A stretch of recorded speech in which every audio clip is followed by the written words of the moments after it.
So the next one part of alcohols, phenols and ethers is nothing but the methods of preparation of ether. So in that case we studied about the how the ether is formed and how to give the chemical reaction to form the other one product. So यहाँ पर हमें method of preparation study करना है जो कि last part है इस chapter का. ओके, सो ईथर के मेथड ऑफ प्रिपरेशन उसके केमिकल रिएक्शन हमें यहाँ पर देखने हैं. तो फर्स्टली हम स्टडी करेंगे methods of preparation of ether. तो ईथर किस तरह से फॉर्म होता है ये हम यहाँ पर स्टडी करेंगे. So the firstly the ether is form by the by the dehydration reaction of the alcohol. That means it is prepared from the alcohol. So alcohol it is the main product. Alcohol it is the main reactant which reacted or which dehydrated the water molecule in the presence of dehydrating agent to give the ether. Okay, and we know that what is the dehydrating agent. Okay, so first one reaction is dehydration of alcohol.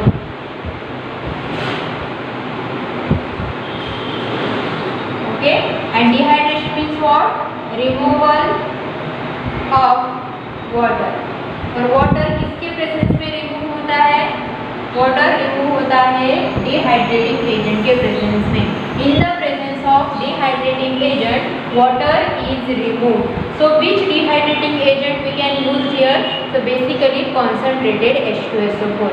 So the concentrated H2SO4 releases the water molecule from the main reactant to give the ether molecule. So here we take it as that means the reaction is occurred with the alcohol. Okay, so in that case there are two reactions are carried out. If the reaction is carried out in the presence of concentrated H2SO4 at a low temperature, then ether it is the main product of that reaction. But if the reaction is carried out at a high temperature, then dehydration is takes place to give the alkene group, that is the unsaturated hydrocarbon means double bonded hydrocarbon. मतलब क्या कि यहाँ पर जब dehydration reaction होगी alcohol की, dehydration of alcohol, alcohol का dehydration हो रहा है मतलब हमारा मेन रिएक्टेंट क्या है? अल्कोहल मेन रिएक्टेंट है. डिहाइड्रेशन होना मतलब किसके प्रेजेंस में रिएक्शन होना? The reaction is occur in the presence of concentrated H2SO4. क्यों? क्योंकि concentrated H2SO4 ये क्या है? It is nothing but the dehydrating agent. ये क्या है? Dehydrating agent. Okay? तो इस dehydrating agent के प्रेजेंस में वाटर मॉलिक्यूल यहाँ से रिलीज होगा. तो वो वाटर मॉलिक्यूल रिलीज होगा अल्कोहल से. तो अल्कोहल में एक कार्बन पर OH प्रेजेंट है, तो बाकी अदर कार्बन पर कौन प्रेजेंट रहेगा? हाइड्रोजन प्रेजेंट रहेगा.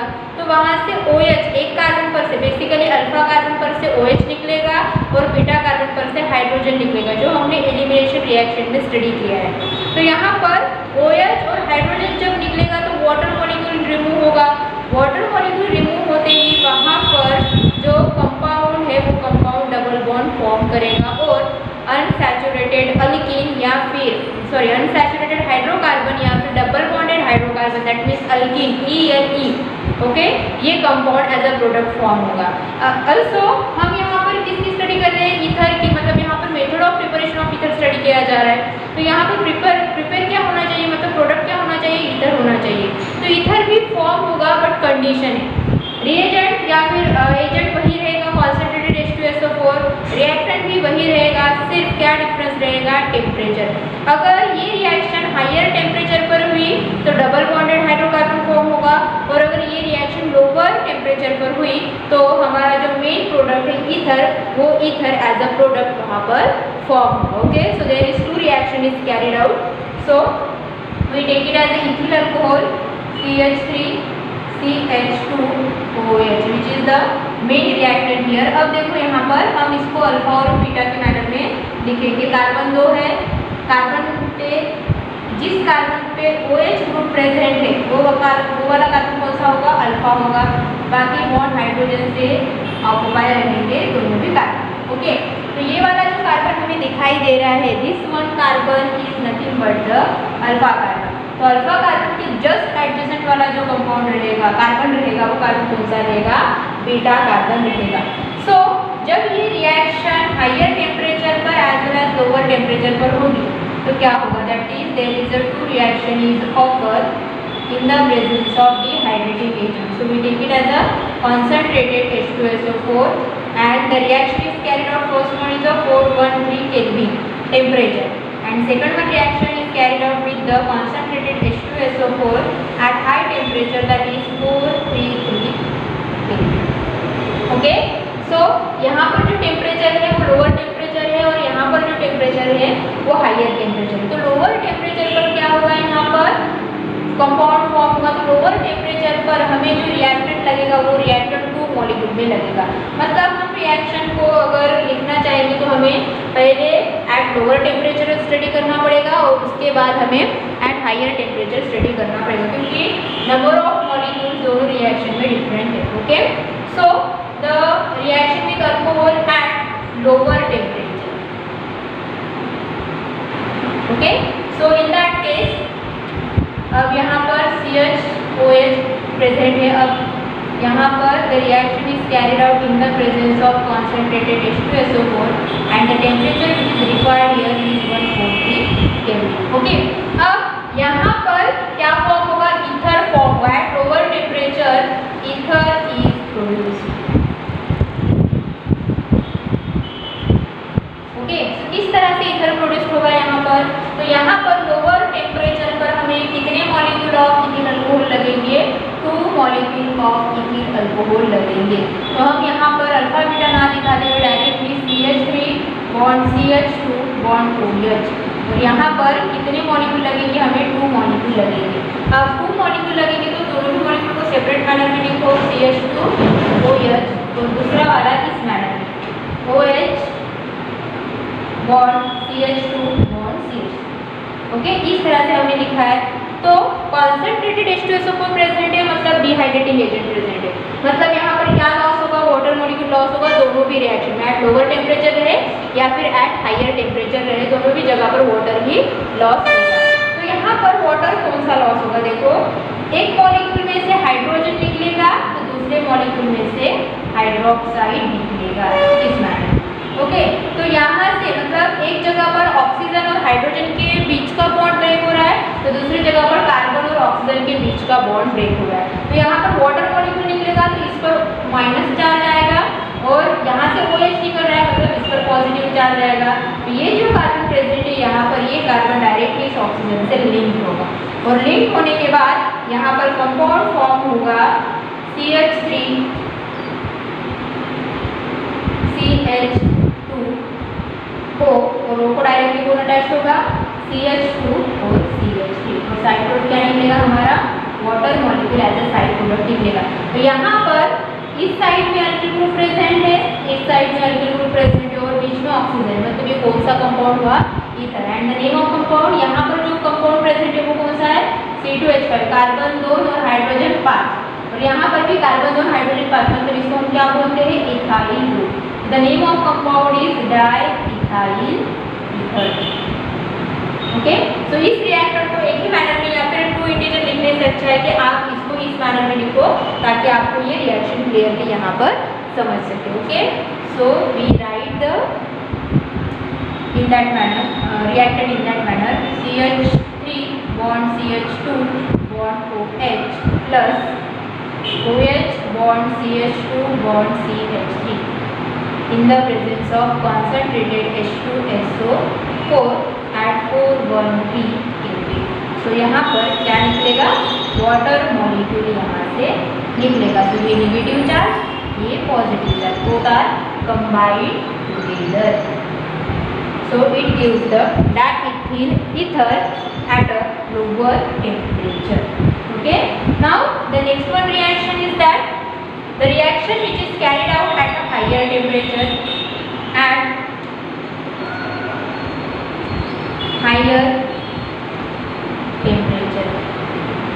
so higher temperature पे क्या होगा, देखो यहाँ पर कार्बन पर अब यहाँ पर सेपरेट बॉन्ड दिखाओ इन दैट मैनर। ओके, यहाँ पे हाइड्रोजन, यहाँ पे हाइड्रोजन, यहाँ पे हाइड्रोजन, OH हाइड्रोजन हाइड्रोजन। इसी फॉर्मूले को हमने इस स्ट्रक्चरल फॉर्मूले में यहाँ पर लिखा है।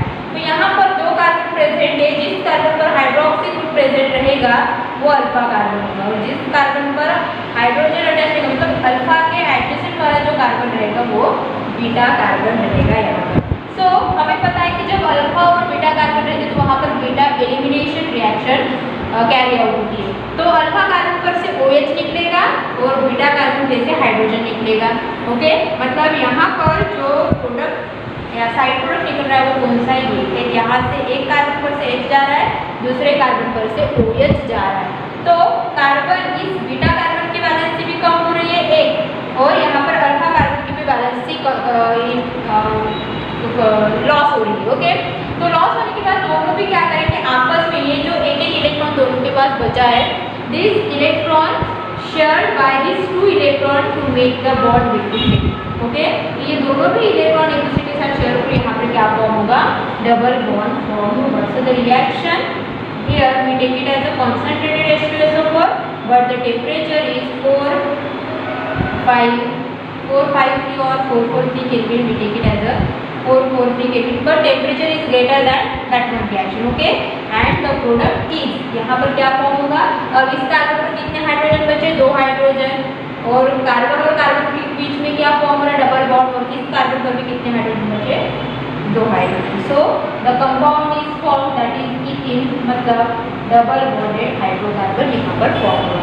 सो जब लोअर टेम्परेचर पर डिहाइड्रेटिंग एजेंट के प्रेजेंस में अल्कोहल रिएक्शन देगा तो डाइमिथिल ईथर ये मेन प्रोडक्ट फॉर्म होगा, और अगर ये रिएक्शन हायर टेम्परेचर पर कैरी होगी तो यहाँ पर जो मेन प्रोडक्ट होगा वो कौन सा होगा, ethene as a main product रहेगा। Okay, now the second one method of preparation is that Williamson synthesis. We know that what is mean by Williamson synthesis. Okay, Williamson synthesis ये reaction हम पहले भी स्टडी कर चुके हैं। So in that case the main reactant is alkyl halide. That means the reaction is occur with the alkyl halide. किसके साथ reaction carry होगी यहाँ पर, alkyl halide, और इसका को-रिएक्टेंट कौन रहेगा, co-reactant is nothing but the sodium alkoxide. Okay, यहाँ पर इसका मेन रिएक्टेंट होगा अल्किल हैलाइड और इसका को-रिएक्टेंट होगा sodium alkoxide.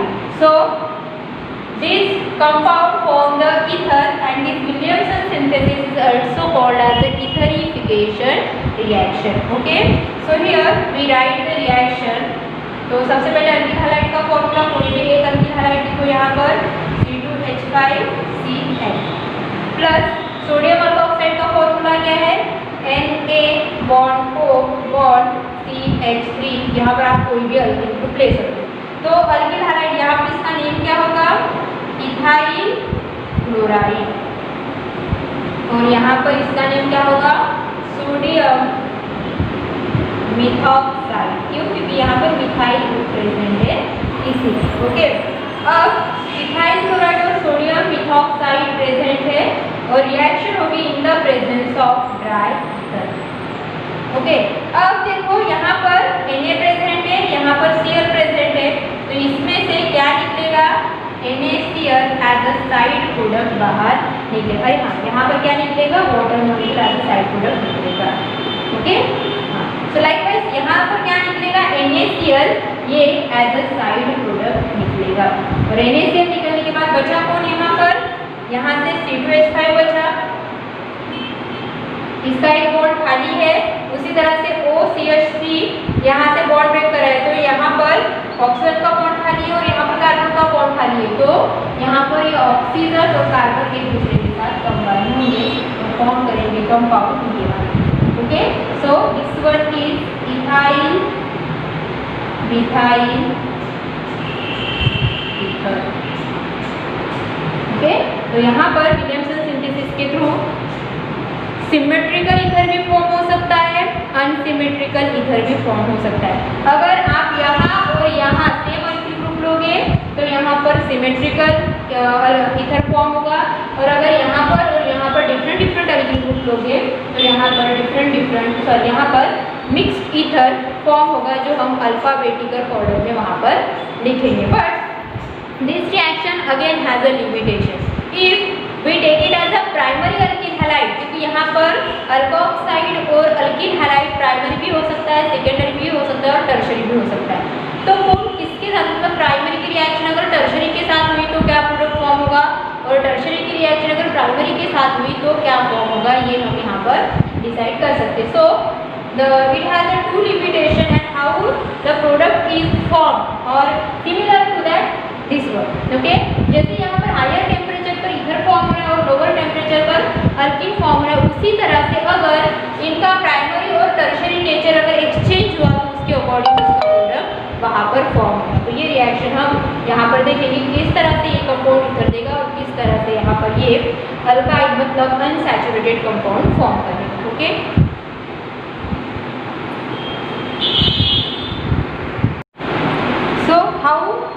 the Williamson synthesis occur when the main reactant and the co-reactant change their nature. Depending on that, it gives the ether as well as the double bonded hydrocarbon. So firstly, the reaction is that primary alkyl halide with tertiary sodium alkoxide. So in that case, the product which is formed here is nothing but the ether.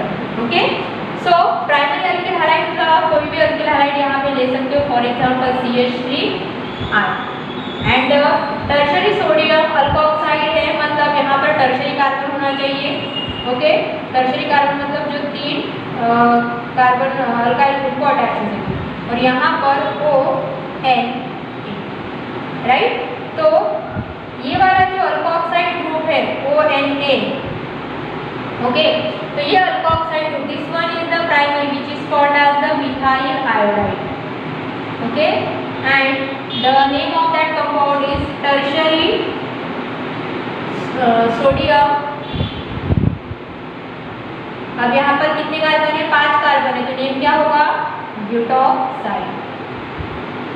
Okay, so tertiary sodium butoxide ये side product है। तो ये जो main reactant है वो primary है और जो को रिएक्टेंट है वो टर्शरी है। तो जब प्राइमरी और टर्शरी की रिएक्शन होगी तो यहाँ पर जो कंपाउंड फॉर्म होगा वो कंपाउंड ईथर होगा, क्योंकि प्राइमरी में से कार्बन और आयोडीन का बॉन्ड यहाँ से निकलेगा, मतलब ये वाला बॉन्ड ब्रेक होगा, और टर्शरी ब्यूटॉक्साइड में से Na बाहर निकलेगा।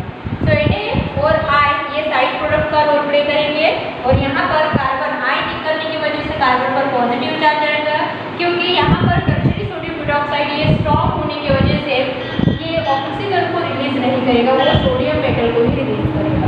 ओके, और ये वीक होने की वजह से सिर्फ आयोडीन को निकालेगा, कार्बन पर जो हाइड्रोजन प्रेजेंट है उसको नहीं निकालेगा। सो यहाँ पर कार्बन पर पॉजिटिव चार्ज और यहाँ पर ऑक्सीजन पर नेगेटिव चार्ज, तो बोथ आर कंबाइंड टुगेदर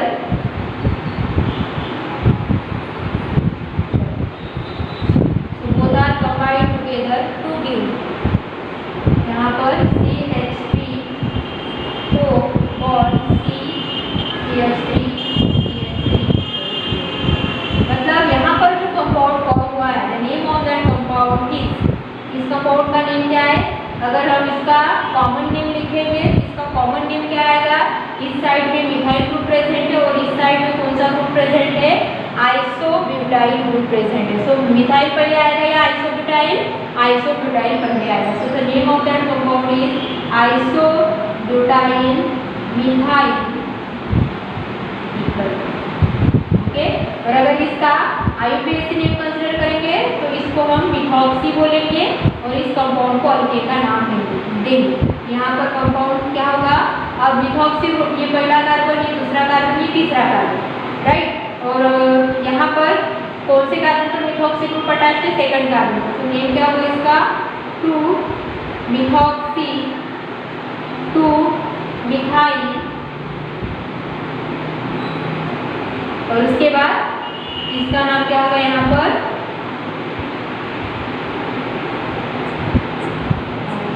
अच्छा यहाँ पर अब 2 ब्रांच प्रेजेंट है लॉन्गेज चेन पर, एक मिथॉक्सी भी प्रेजेंट है और दूसरा मिथाइल प्रेजेंट है। तो मिथाइल का नेम पहले आएगा यहाँ पर। ओके, 2-मिथाइल 2-मिथॉक्सी ये इसका IUPAC नेम होगा। Okay, now the second one, अगर रिएक्शन में अल्किल हैलाइड अगर टर्शरी रहा, tertiary alkyl halide is reacted with primary sodium alkoxide, then the resulting compound will be alkyl, not alkyl. Why? Because the main reactant is strong as compared to the co-reactant. So that's why the double bonded hydrocarbon is formed. So look at here, tertiary alkyl halide मतलब ऐसा carbon जहाँ पर 3 alkyl group attached हो, उसी carbon को कौन attach रहेगा, halide. So we take it as Cl plus primary sodium alkoxide है मतलब NaO bond CH3 sodium ethoxide. Okay, तो यहाँ पर क्या होगा, टर्शरी अल्किल हैलाइड में से Cl निकलेगा। ओके, यहाँ से कौन निकलेगा, Cl निकलेगा, और यहाँ से जो है वो हाइड्रोजन, इस कार्बन पर हाइड्रोजन, इस कार्बन का, या फिर कौन से भी एक कार्बन पर से हाइड्रोजन निकलेगा और दूसरे कार्बन पर से कौन निकलेगा, Cl निकलेगा। तो ये Cl Na के साथ कंबाइन होगा, निकल रहा है वो, और ये H जो है वो H जाएगा अदर ग्रुप के साथ जो अल्कोक्साइड के साथ प्रेजेंट है। मतलब यहाँ पर दो साइड प्रोडक्ट फॉर्म होंगे। फर्स्ट वन होगा यहाँ पर NaCl एंड सेकंड वन होगा CH3। यहाँ पर O बचा है, ठीक है, आपको दिख रहा है यहाँ पर, ये O oxygen. Okay, NaO bond CH3 ऐसा है, तो Na किसके साथ निकलेगा, Cl के साथ, और बचा वाला OCH3 पर Na पर पॉजिटिव चार्ज, OCH3 पर नेगेटिव चार्ज, और यहाँ पर हाइड्रोजन पॉजिटिव चार्ज, यहाँ पर Cl negative charge. So positive negative combine, negative positive combine, तो यहाँ पर CH3O के साथ कंबाइन होगा H। मतलब यहाँ पर कौन निकल रहा है, अल्कोहल और salt as a side product निकल रहा है। और मेन प्रोडक्ट क्या होगा, इस कार्बन पर से एक बॉन्ड खाली हो रहा है, इस कार्बन पर से एक बॉन्ड खाली हो रहा है, मतलब दोनों की भी एक एक वैलेंसी यहाँ पर कम हो रही है। तो एक एक वैलेंसी कम होने की वजह से ये दोनों आपस में बॉन्ड फॉर्म करेंगे, और फॉर्म करेंगे double bond CH3 bond CH3 double bond CH3। तो यहाँ पर जो प्रोडक्ट फॉर्म हो रहा है वो प्रोडक्ट होता है alkyl. So the name of that compound is 2-methyl propene. ये इसका IUPAC नेम, और इसका कॉमन नेम क्या होगा, 1,2 पर 1,2 और 2 पर मिथिल ग्रुप प्रेजेंट है, मतलब आइसो ग्रुप आएगा यहाँ पर, आइसो, और 4 कंपाउंड है तो आइसो ब्यूटीन, 4 कार्बन मिलेंगे। Okay, so 2-methyl propene or the isobutene in the name of that compound with the releasing of NaCl and the alcohol as a side product. So in that case there are 2 limitations are given when the Williamson synthesis is occurred. First one is if the primary alkyl halide is reacted with the tertiary sodium alkoxide, that means the main reactant of the halide is primary and the alkoxide is tertiary, then the ether it is a main product, and if the halide is tertiary and the alkoxide is primary, then the double bonded hydrocarbon is formed as a main product, similar to the dehydration of alcohol at higher temperature and at a lower temperature. Okay, एक बार देख लो यहाँ पर।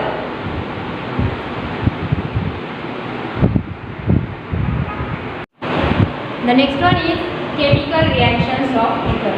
So in that chemical reactions of ether, aliphatic ether as well as the aromatic ether both give the reaction to form the new compound. So the first one, chemical reactions of ether, is that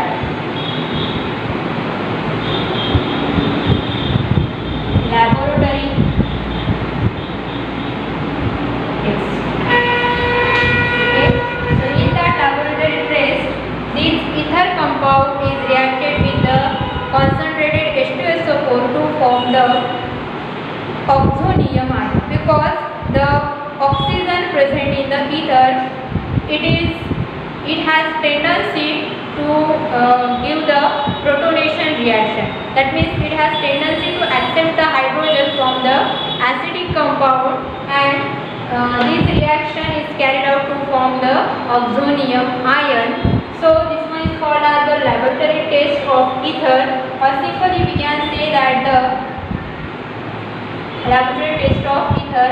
And also the nature of the, we can identify or we can determine the nature of the ether.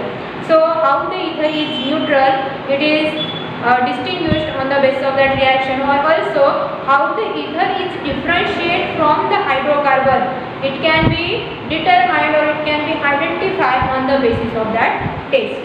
So the first one is that, so यहाँ पर ether, अब हम general reaction consider कर रहे थे, ether is reacted with the H2SO4. अब H2SO4 के साथ अगर रिएक्शन हो रही है तो इसमें का H+ आयन जो है वो H+ आयन मूव होगा ऑक्सीजन की तरफ. क्यों? क्योंकि ऑक्सीजन के पास जब डबल बॉन्ड और 2 lone pair of electron present रहते हैं तब ऑक्सीजन के पास हाइड्रोजन को कैरी करने की टेंडेंसी होती है ड्यू टू द लॉस और due to the donation of the electron. मतलब वो इलेक्ट्रॉन डोनेट करके हाइड्रोजन को अपनी तरफ अट्रैक्ट कर सकता है. सो उस रिएक्शन को हम बोल सकते हैं प्रोटोनेशन रिएक्शन. तो प्रोटोनेशन रिएक्शन की वजह से यहाँ पर ये जो ईथर है वो ईथर न्यूट्रल नेचर शो करेगा. सो R bond O bond R. तो यहाँ पर हाइड्रोजन आएगा और यहाँ पर एक ही लोन पेयर होने की वजह से इस ईथर पर आएगा पॉजिटिव चार्ज. मतलब अगर हाइड्रोजन यहाँ से निकल गया तो पॉजिटिव चार्ज रिलीज हो जाएगा. हाइड्रोजन अटैच रहा तो पॉजिटिव, मतलब हाइड्रोजन के अटैचमेंट की वजह से इसका नेचर एसिडिक हो रहा है. और जब हाइड्रोजन निकलेगा तो इसका नेचर एसिडिक नहीं रहेगा, मतलब न्यूट्रल रहेगा. With the negative ion HSO4 minus.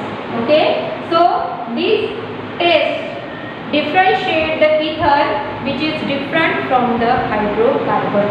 Okay, so hydrocarbon से different क्यों है? Because it has tendency to give the protonation reaction, but hydrocarbon does not have a tendency to give the protonation reaction. क्योंकि hydrocarbon में oxygen present नहीं रहता, इसीलिए हम उस हाइड्रोकार्बन को या फिर अल्केन को सिंपल बोल सकते हैं, अल्केन को इस टेस्ट से हम आइडेंटिफाई नहीं कर सकते. Okay, so the next one reaction is, this one is called as the oxonium ion.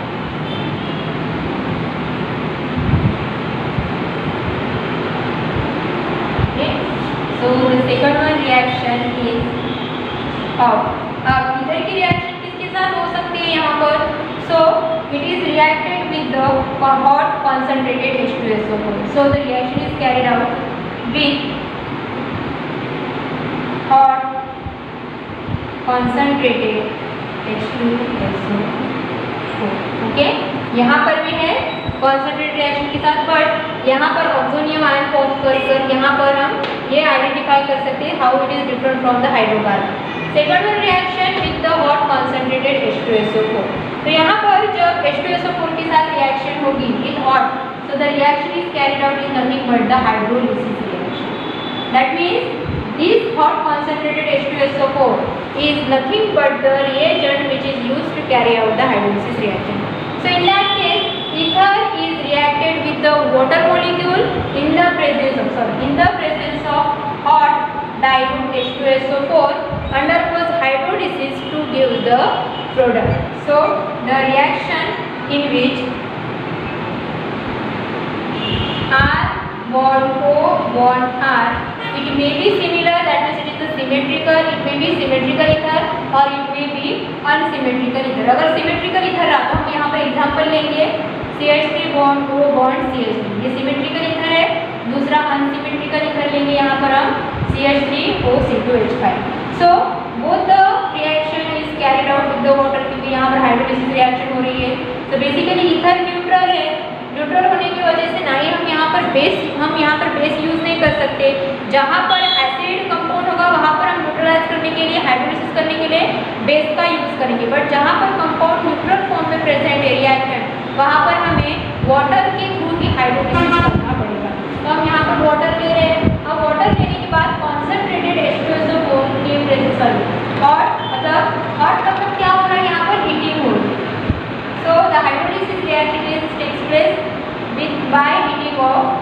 heating with the dilute H2SO4.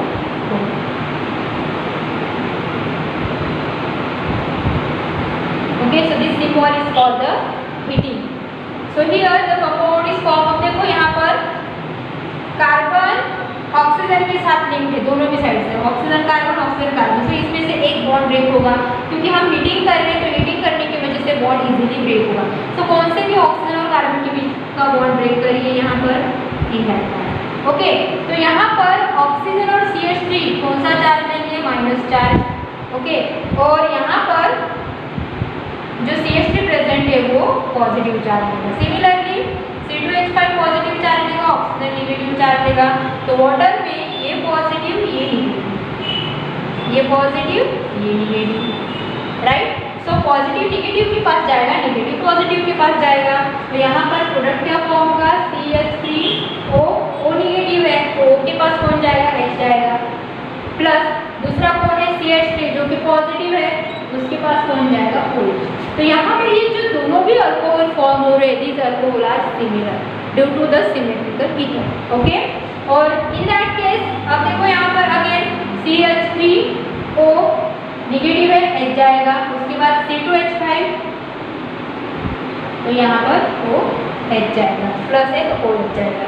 तो यहाँ पर जब हम अनसिमेट्रिकल ईथर ले रहे हैं तो यहाँ पर two types of alcohol form, that means when the symmetrical ether is reacted with the water it gives the symmetrical alcohol, and when it is reacted with the mixed ether then it gives the two different types of the alcohol as a main product. Okay, now the third one reaction is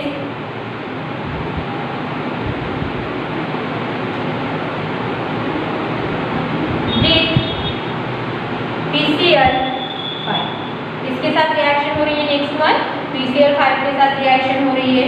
सो यहाँ पर CH3O CH3 is heated with the PCl5.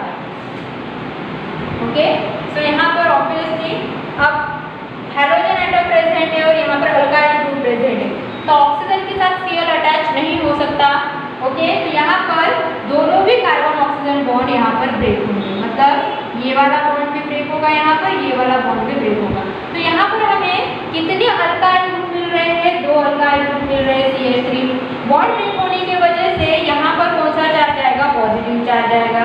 तो positive charge आने के बाद यहाँ से कौन उसके साथ अटैच होगा, Cl अटैच होगा। ओके, तो CH3 कितने निकल रहे हैं, दो निकल रहे हैं, तो यहाँ पर दो लिखो। ओके, तो उसके अकॉर्डिंग Cl भी दो हो गए, मतलब यहाँ पर अब Cl बचे कितने, 3 Cl बचे, एक P बचा और एक O बचा। P पर Cl5 है, मतलब यहाँ पर P पर कौन सा चार्ज है, +5, तो इसकी +5 ऑक्सीडेशन स्टेट यहाँ पर कंप्लीट होनी चाहिए। अगर ये +5 है तो Cl3 है, Cl का चार्ज होता है -1, सो 3 × -1 इंडिकेट -3। तो अब हमें +5 को न्यूट्रल करने के लिए -3 में कितने चाहिए, -2, जो किस पर है, ऑक्सीजन पर। तो यहाँ पर साइड प्रोडक्ट क्या फॉर्म होगा, POCl3, फॉस्फोरस ऑक्सीक्लोराइड। इसका नेम क्या है, फॉस्फोरस ऑक्सीक्लोराइड। ओके, तो ये कंपाउंड यहाँ पर फॉर्म होगा और यहाँ पर जो रिएक्टेंट फॉर्म हो रहा है this is nothing but the alkyl halide, और पर्टिकुलर नेम क्या है इसका, मिथाइल क्लोराइड, ये इसका नेम है। सो this is the next one reaction of that ether.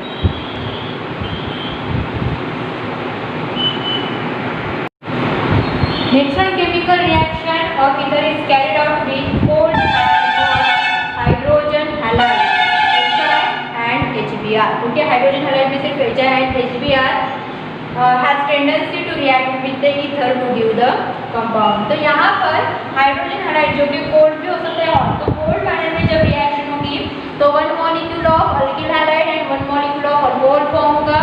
और अगर ये हाइड्रोजन हैलाइड हॉट अगर होगा या फिर हम हॉट कंडीशन में अगर या फिर हीटिंग के थ्रू अगर रिएक्शन कैरी आउट कर रहे हैं तो वहाँ पर जो रिएक्ट होगा वो सिर्फ अल्किल हैलाइड रहेगा, क्योंकि हॉट कंडीशन में सबसे पहले वाटर मॉलिक्यूल इवेपोरेट होता है। तो वाटर मॉलिक्यूल इवेपोरेट होने की वजह से वहाँ पर जितने भी मॉलिक्यूल फॉर्म होंगे वो अल्किल हैलाइड ही रहेंगे। बट कोल्ड कंडीशन में 1 मॉलिक्यूल अल्कोहल का रहेगा तो दूसरा मॉलिक्यूल अल्किल हैलाइड का रहेगा। सो we take it as a compound CH3 co bond CH3. So it is reacted with the HI or HBr in the presence of cold condition. Okay तो एक oxygen और एक कार्बन के बीच के bond break होगा तो ऑक्सीजन पर negative charge, carbon पर पॉजिटिव चार्ज। उसी तरह से यहाँ पर हाइड्रोजन पर पॉजिटिव चार्ज, आयोडीन पर negative charge. So negative positive के पास जाएगा, पॉजिटिव नेगेटिव के पास जाएगा। सो CH3 bond OH plus CH3R। तो यहाँ पर एक क्या फॉर्म हो रहा है, अल्कोहल फॉर्म हो रहा है, मिथाइल अल्कोहल, और दूसरा क्या फॉर्म हो रहा है, मिथाइल अल्काइड मतलब halide as a main product. जब ये कोल्ड कंडीशन में रिएक्शन कैरी आउट होगी तो इस मैनर में रिएक्शन होगी। Okay now the second one reaction, अगर ये रिएक्शन हॉट कंडीशन में हुई तो क्या होगा। Okay so CH3OCH3 plus HI but the condition is hot. Hot है मतलब हम हीटिंग अप्लाई कर रहे हैं, हीटिंग अप्लाई होने की वजह से ये दोनों भी बॉन्ड ब्रेक होंगे। ओके और दोनों भी बॉन्ड ब्रेक होने की वजह से ऑक्सीजन हाइड्रोजन के साथ निकलेगा। तो एक ऑक्सीजन के लिए कितने हाइड्रोजन लगेंगे, यहाँ पर 2 हाइड्रोजन, तो हमें यहाँ पर HI कितने लिखने पड़ेंगे, ट्वाइस। तो अब दोनों भी अल्काइल ग्रुप प्रेजेंट है और अल्काइल ग्रुप का बॉन्ड ऑक्सीजन के साथ बॉन्ड ब्रेक होने की वजह से इस अल्काइल ग्रुप पर कौन सा चार्ज आएगा, पॉजिटिव चार्ज आएगा। तो इस पॉजिटिव चार्ज अल्काइल ग्रुप के साथ कौन अटैच होगा, I अटैच होगा। यहाँ पर 2 अल्काइल ग्रुप है तो 2 आयोडीन जो यहाँ पर ऑलरेडी है, तो यहाँ पर सिर्फ क्या फॉर्म होगा, अल्काइल हैलाइड ही फॉर्म होगा, अल्कोहल फॉर्म नहीं होगा क्योंकि वाटर यहाँ पर इवेपोरेट होगा ड्यू टू द हीटिंग और the condition is hot. Okay due to the hot condition. Okay now the next one reaction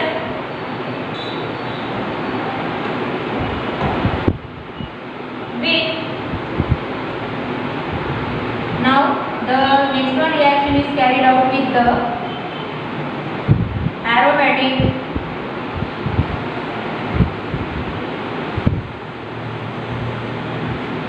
ether. So aromatic ether is nothing but the anisole. So anisole के साथ जब reaction होगी तो aromatic ether यहाँ पर aromatic reaction की हम aromatic ether यहाँ पर रिएक्शन देगा तो वो एरोमेटिक ईथर किस तरह से रिएक्शन देगा और कौन से टाइप की रिएक्शन देगा ये हम यहाँ पर स्टडी करेंगे। So next one is the electrophilic substitution reaction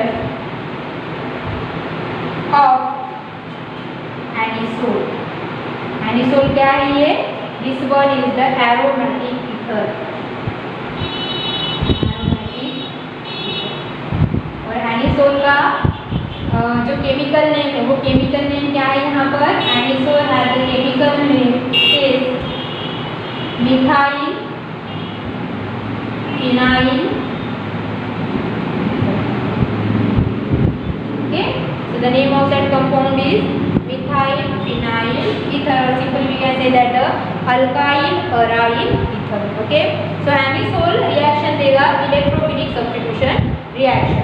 तो electrophilic substitution reaction में anisole मतलब aromatic ether totally 3-4 टाइप के रिएक्शन देगा। First one is the halogenation reaction, here the only bromination is occur, not chlorination not iodination. तो anisole सिर्फ bromination reaction देगा। उसके बाद एनिसोल में टेंडेंसी है कि वो Friedel Crafts alkylation as well as acylation reaction दे सकता है।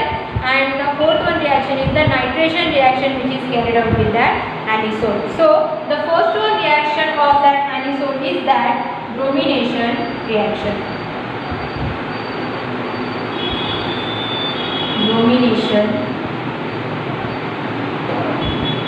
reaction. So here anisole is reacted with the bromine gas in the presence of acetic acid. Okay, acetic acid के presence में ये reaction होगी यहाँ पर। So यहाँ पर हम FeCl3 AlCl3 ये यूज़ नहीं कर सकते क्योंकि एनिसोल एरोमेटिक ईथर होने की वजह से ये रिएक्शन एसिटिक एसिड में ही होगी in not the presence of the metallic halide or not the presence of the metallic halide which is act as a catalyst. It is always carried out in the presence of the solvent, that is the acetic acid. Okay, so bromine है मतलब यहाँ पर ortho and this anisole, due to the alkyl group, this anisole is the ortho and para directing compound, or the ortho and para position is active due to the methyl group present on that anisole or which is attached to that oxygen atom. So ये alkyl group oxygen को attach होने की वजह से इस benzene ring पर ortho and para position active होती है, जहां पर ब्रोमीन एज ए इलेक्ट्रोफाइल जाकर अटैक होगा और ortho and para product form करेगा. So similar to the aromatic reaction here, यहाँ पर ब्रोमीन जाकर अटैच होगा and second product is form is that para compound is form OCH3 और यहाँ पर ब्रोमीन जाकर अटैच होगा. तो यहाँ पर ये जो हमारा मेन रिएक्टेंट है this is nothing but the anisole, ये ब्रोमीन गैस. यहाँ पर हमारा प्रोडक्ट क्या है, ऑर्थो ब्रोमो एनिसोल. तो हमारा दूसरा प्रोडक्ट क्या है, para bromo anisole. Okay, and side product यहाँ पर हाइड्रोजन, दो बेंजीन रिंग लग रहे हैं तो यहाँ पर 2 यूज करिए. उसके बाद यहाँ से हाइड्रोजन निकल रहा है, यहाँ से एक रिंग में से ऑर्थो पोजीशन पर से हाइड्रोजन निकल रहा है, दूसरे में से पैरा पोजीशन पर से निकल रहा है. मतलब कितने हाइड्रोजन निकल रहे हैं, ट्वाइस ऑफ हाइड्रोजन. उस हाइड्रोजन के साथ कौन अटैच होगा, ब्रोमीन अटैच होगा. मतलब ब्रोमीन मॉलिक्यूल कितने लगेंगे यहाँ पर, ट्वाइस ऑफ ब्रोमीन मॉलिक्यूल लगेंगे. So this one is the first one, bromination reaction in which anisole is reacted with the bromine gas in the presence of acetic acid to give the ortho bromo anisole and the para bromo anisole as the main product.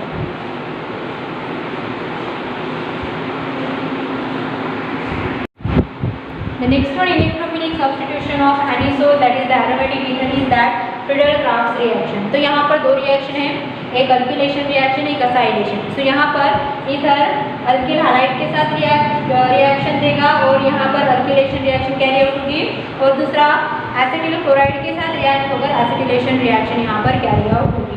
तो इन that manner यहाँ पर reaction होगी, 2 reaction. तो हम इस reaction को एक ही manner में लिखेंगे, मतलब एक ही रिएक्शन लिखकर यहाँ पर लिखेंगे. So the anisole is reacted with the, or it gives the acetylation or alkylation reaction or the acetylation reaction. So the main reactant is CH3Cl. Okay, and the reaction is carried out in the presence of anhydrous AlCl3. The co-reactant is CH3Cl. The reaction is carried out in the presence of anhydrous AlCl3. And second one reaction, this one is called as the alkylation reaction. और acylation reaction में क्या होगा, यहाँ पर CH3C double bond O bond Cl, that is the acetyl chloride group, and the reaction is carried out in the presence of anhydrous AlCl3.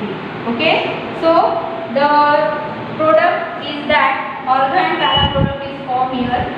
First one is the ortho compound, second one is the para compound. Okay, so ether group जो है वहाँ पर वो CH3 जैसे कि वैसे ही रहेगा दोनों के कंपाउंड पर. यहाँ पर क्या अटैच होगा, इसमें से Cl और यहाँ पर से हाइड्रोजन निकलेगा, तो यहाँ पर कौन अटैच होगा, CH3 अटैच होगा, ये वाला. ओके, और यहाँ पर पैरा पोजीशन पर CH3 अटैच होगा. और इसका साइड प्रोडक्ट क्या रहेगा, यहाँ से हाइड्रोजन और यहाँ से Cl. तो एक ऑर्थो पोजीशन पर से एक पैरा पोजीशन पर से, मतलब 2 हाइड्रोजन निकल रहे हैं, तो कितने Cl चाहिए, 2 Cl चाहिए. मतलब यहाँ पर CH3Cl3 कितने होने चाहिए, ट्वाइस ऑफ CH3Cl यहाँ पर होने चाहिए. उसी तरह से इन भी 2 होने चाहिए. ओके, तो यहाँ पर ट्वाइस ऑफ HCl ऐसे साइड प्रोडक्ट. तो ये ऑर्थो और बेटा. अब इसको हम क्या बोलेंगे, ऑर्थोमिथिल एनिसोल, और ये paramethyl anisole. Okay, now the next one is the acylation reaction which is carried out with the acetyl chloride, जो रिएक्शन ऑलरेडी हो चुकी है. Okay, in the presence of anhydrous AlCl3. तो यहाँ पर रिएक्टेंट 2 मॉलिक्यूल रहेंगे और प्रोडक्ट भी 2 रहेंगे. एक ऑर्थो प्रोडक्ट रहेगा और दूसरा पैरा प्रोडक्ट रहेगा. ओके, तो यहाँ पर एक यहाँ पर, तो यहाँ पर कौन सा अटैच होगा, यहाँ से Cl निकलेगा, यहाँ से भी Cl निकलेगा. ओके, और C जाकर इस ऑर्थो पोजीशन पर अटैच होगा, C double bond B CH3, okay, ये मॉलिक्यूल यहाँ पर अटैच होगा और यहाँ पर ये मॉलिक्यूल अटैच होगा, C डबल बॉन्ड CH3। सो इस तरह से यहाँ पर मॉलिक्यूल फॉर्म होगा और साइड पर निकलेगा ट्वाइस ऑफ HCl। यहाँ पर ऑलरेडी दो लिख चुके हैं, ये ऑर्थो कंपाउंड, ये पैरा कंपाउंड और ट्वाइस ऑफ HCl यहाँ से रिमूव होगा। And the last one reaction of that aromatic ether is that nitration reaction. Okay, so the third one is that nitration of anisole, and this nitration is always occur in the presence of nitrating mixture. Okay, so the reactant is anisole OCH3. It is reacted with the HNO3 nitric acid which is concentrated, and the reaction is carried out in the presence of concentrated H2SO4, and the mixture of that concentrated HNO3 and concentrated H2SO4 is nothing but the nitrating mixture. अब यहाँ से NO2, okay, so ये positive charge species, okay, ये positive charge species ortho position पर भी जाएगा और para position पर भी जाएगा। तो यहाँ पर 2 मॉलिक्यूल ऑफ एनिसोल लगेंगे और यहाँ पर कंपाउंड फॉर्म होगा इस तरह, ओके, OCH3, तो यहाँ पर जाएगा NO2, ओके, और OH यहाँ से निकलेगा किसके साथ, H के साथ। ये next one is the para product OCH3, यहाँ पर NO2, okay, plus twice of HOH, that is water molecule. So the name of that compound is ortho-nitroanisole para-nitroanisole with the 2 water molecules. So इस तरह से ये जो anisole है aromatic compound है, वो aromatic compound 4 reaction देगा। First bromination, 2 of the Friedel-Crafts reaction, that is alkylation and acylation, and last one is the nitration reaction. Okay.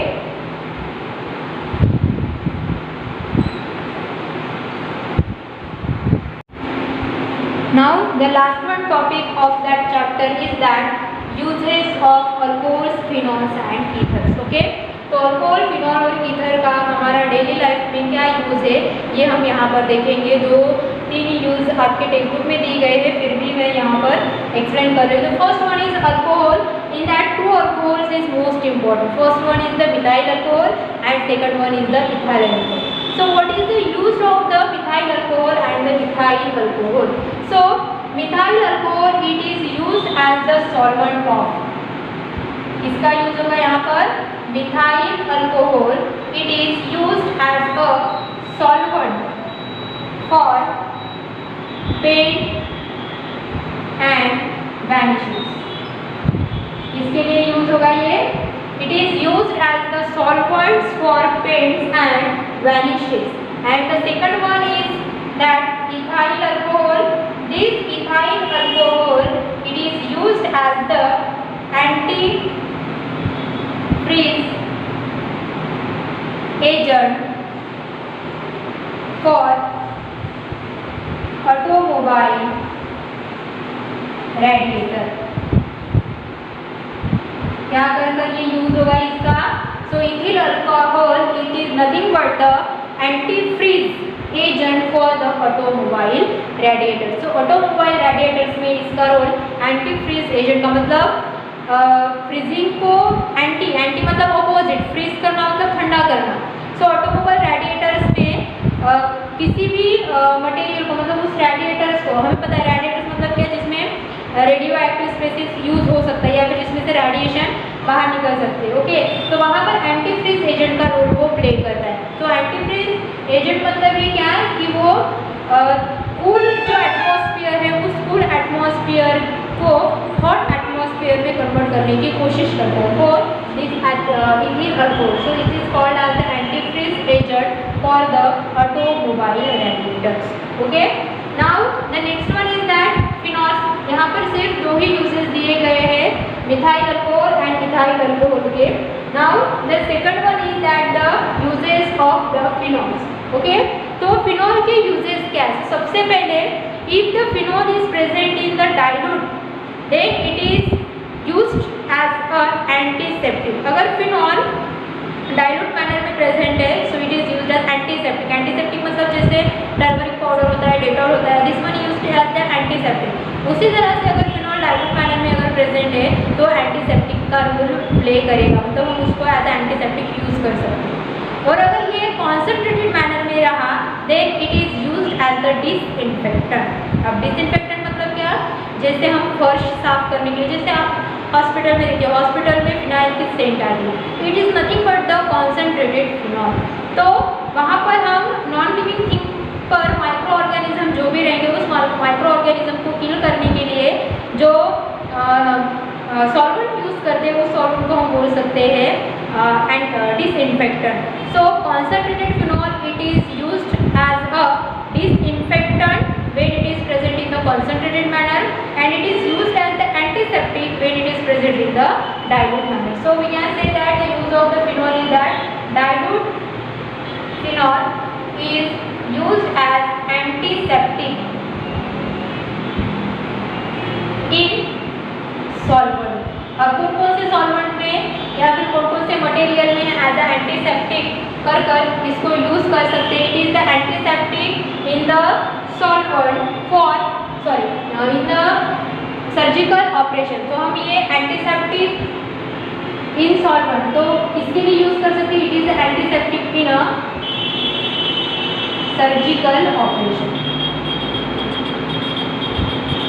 Okay, वहाँ पर हम इसका एंटीसेप्टिक कर यूज कर सकते हैं, antiseptic in a surgical operation. और अगर हम कॉन्सेंट्रेटेड फिनॉल अगर यहाँ पर लेंगे, then it is used as a disinfectant.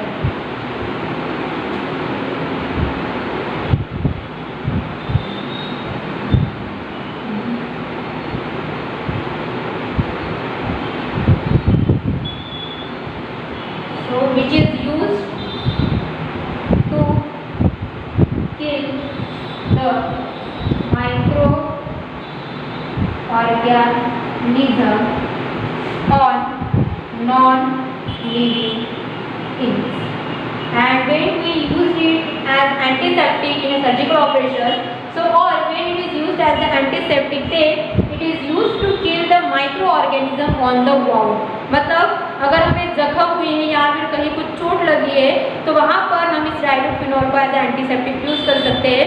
तो उस जख्म पर जो भी माइक्रो ऑर्गेनिज्म है वो माइक्रो ऑर्गेनिज्म को किल करने के लिए हम इस डाइल्यूट फिनॉल का यूज कर सकते हैं. तो फिनॉल के दो यूजेस है, एक एंटीसेप्टिक का रोल प्ले करेंगे ये इन सर्जिकल ऑपरेशन, या फिर हम बोल सकते हैं it is use as a antiseptic in deodorants में भी ये एंटीसेप्टिक का रोल प्ले कर सकता है. माउथ वॉश में यूज हो सकता है इसका, माउथ वॉश में भी एज अ एंटीसेप्टिक करके यूज हो सकता है. कैलामाइन में भी यूज हो सकता है, या फिर हम इसे क्या बोलते हैं माउथ वॉश में, फ्रेशनर्स में या फिर डिओड्रेंट्स में इसका यूज कर सकते हैं. So it is used as antiseptic in deodorants, mouth wash. Basically it is used to keep the microorganism on the wall. जहाँ पर माइक्रो ऑर्गेनिज्म होने के चांसेस है उस मतलब लिविंग थिंग्स पर या मतलब ह्यूमन बींग्स पर, तो उसको मारने के लिए हम एज एंटीसेप्टिक कर डाइल्यूट फिनॉल का यूज कर सकते हैं. Now the last one is the ether. Okay, ether का यूज क्या है यहाँ पर, ईथर किस तरह की कौन से यूज के लिए होता है. So basically ether is also this phenol is use for the preparation of phenol formaldehyde resins. It is nothing but the polymers. Okay, so phenol formaldehyde polymers form करने के लिए basically phenol का use होता है. Okay, it is nothing but the polymer. Okay, so polymer के लिए use होता है. Last one is the ether. So basically ether में diethyl ether. It is the most useful ether which is used in the daily life. So ये diethyl ether basically two role play करता है. First one it is used as the anaesthetic in surgical operation. Okay, इसके लिए use होगा, it is used as the anaesthetic. Operation करने से पहले हमें एनेस्थेसिया दिया जाता है। ओके, सो एनेस्थेसिया मतलब क्या कि हमें पेन ना हो, इसीलिए हमें एक दवाई दी जाती है, या फिर एक क्या बोलते हैं हम जिसको औषधि बोल सकते, दवाई बोल सकते, कुछ भी जो दिया जाता है या फिर इंजेक्शन दिया जाता है, उसमें एनेस्थेसिया होता है, जिसकी वजह से हमें होश नहीं रहता, या फिर हमें पेन महसूस नहीं होता, या फिर हमारी बॉडी पूरी तरह से उस पेन को रिस्पॉन्स नहीं कर पाती। सो वहाँ पर हम बोल सकते हैं कि एनेस्थेसिया के लिए एज एनेस्थेटिक कर डाइथिल ईथर का यूज होता है। सो सर्जिकल ऑपरेशन में बेसिकली इस डाइथिल ईथर को एनेस्थेटिक कर यूज किया जाता है, जिसकी वजह से हमें पेन नहीं होता जब भी कोई ऑपरेशन हमारे बॉडी का होता है। Okay, so it is used as the anaesthetic in a surgical operation. And the last one is that it is used as the solvent for, this is diethyl ether, it is used as the solvent for, that means it is used to make the fats, for preparation of fats, waxes और okay, किसके लिए use होता है ये diethyl ether? Solvent form करने के लिए। कौन से टाइप के सॉल्वेंट? लाइक फैट्स, वैक्सेस और ऐसे सॉल्वेंट जो डेली लाइफ में यूज होते हैं, या फिर हम बोल सकते हैं ऑयल भी फॉर्म करने के लिए बेसिकली डाइथिल ईथर का यूज होता है as a solvent. So these are the uses of the compound, that is alcohol, phenol and the ether, and here the chapter of that alcohol and phenol and ether is completed.